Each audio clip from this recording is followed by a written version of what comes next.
Babam geldi aklıma şimdi. Süzülür gözümden akıyor yaşlar. Garip babam geldi aklıma şimdi. Hasreti yüzümde çatılır kaşlar. Garip babam geldi aklıma şimdi.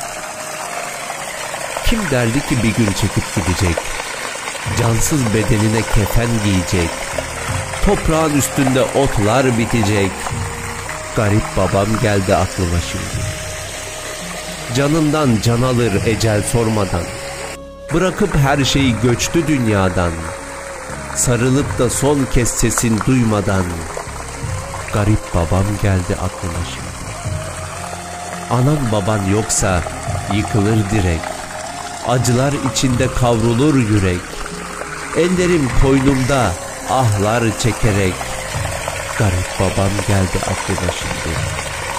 Ellerim koynumda ahlar çekerek, garip babam geldi aklıma şimdi.